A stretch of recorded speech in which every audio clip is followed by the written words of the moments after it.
الکریم اما بعد فاعوذ باللہ من الشیطان الرجیم بسم اللہ الرحمن الرحیم باب السلم والرہن، سلم اور گروی کا باب۔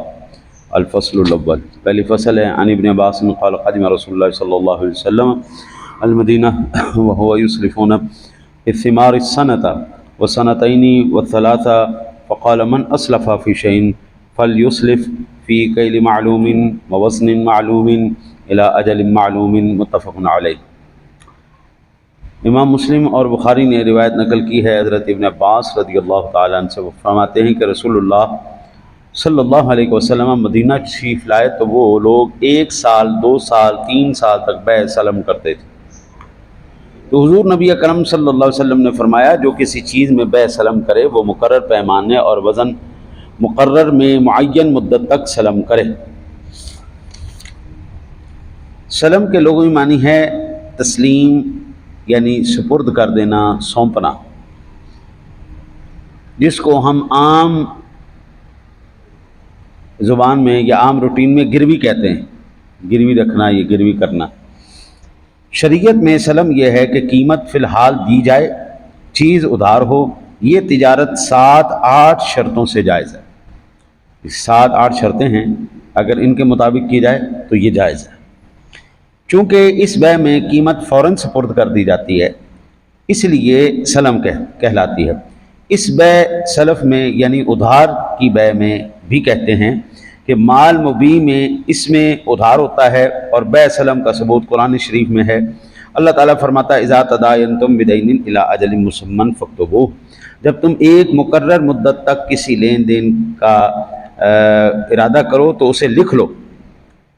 اسے یہاں بیع سلم مراد ہے۔ اب یہاں سے ایک بات پتہ چلی کہ گروی رکھنا یہ قرآن پاک کے اندر بھی موجود ہے اور حدیث مبارکہ میں بھی، بخاری مسلم کی حدیث مبارکہ بھی موجود ہے۔ اچھا جی، رہن کے معنی ہے جس یعنی حبس یعنی قید کرنا، روکنا۔ شریعت میں گروی کو رہن کہتے ہیں، جس کی حقیقت یہ ہے کہ کسی کے حق کی وجہ سے اپنی کوئی چیز حقدار کے پاس رکھ دی جائے، جب یہ شخص حقدار کا ادا کر دے، حق ادا کر دے، اپنی چیز لے لے۔ اور یہ رہن کا ثبوت ہمیں کہاں سے ملا؟ گروی کا ثبوت کہاں سے ملا؟ قرآن پاک سے، اور کہاں سے ملا؟ حدیث مبارکہ سے۔ ٹھیک ہے جی، جس طرح کسی نے ادھار لیا تو اس کی چیز کو گروی رکھ لیا گیا، اور پھر جب پیسے ادا کر دیے گئے وہ چیز واپس لے لی۔ اور حضور نبی اکرم صلی اللہ علیہ وسلم نے بھی ایک یہودی سے کچھ قرض لیا اور گروی کے طور پر اپنی زرہ اس کے پاس رکھوا دی۔ حضور نبی اکرم صلی اللہ علیہ وسلم نے زرہ رکھوا دی، حتیٰ کہ نبی اکرم صلی اللہ علیہ وسلم کا وصال ہو گیا اور آپ سرکار اس کو چھڑوا نہیں سکے، اس کے پیسے نہیں دے سکے۔ تو پھر حضرت سیدنا صدیق اکبر رضی اللہ تعالیٰ عنہ کی ذات گرامی نے حضور کا قرضہ ادا کر کے پھر آپ کی اپنا زرہ کو واپس لیا۔ ٹھیک ہے جی، تو گروی مطلقاً حرام نہیں ہے۔ گروی کرنا، رکھنا، رکھوانا یہ مطلقاً حرام نہیں، جائز ہے، لیکن کچھ شرائط کے ساتھ۔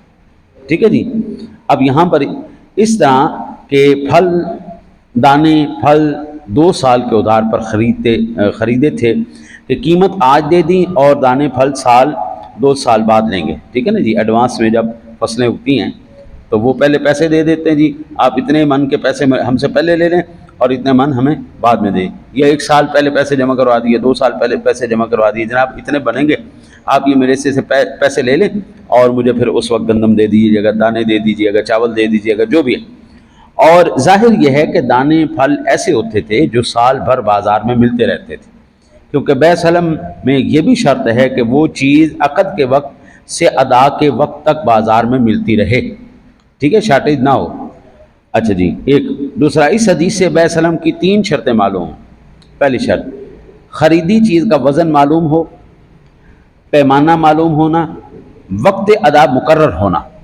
اور احناف کے ہاں تقرر مدت بیع سلم کی شرط ہے، امام شافعی کے یہاں نہیں، لہٰذا یہ حدیث امام اعظم کی دلیل ہے۔ باقی شرائط جو ہے چیز کی ذات و وصف کا معلوم ہونا، ادا کی جگہ مقرر ہونا، وقت ادا تک چیز کا بازار میں ملنا، اور دوسری احادیث اور دلائل سے انشاءاللہ تعالی العزیز معلوم ہوتا رہے گا کہ آگے اس کی کیا شرائط ہیں، کیا معاملات ہیں، وہ انشاءاللہ تعالی العزیز میں آپ کو عرض کرتا رہوں گا۔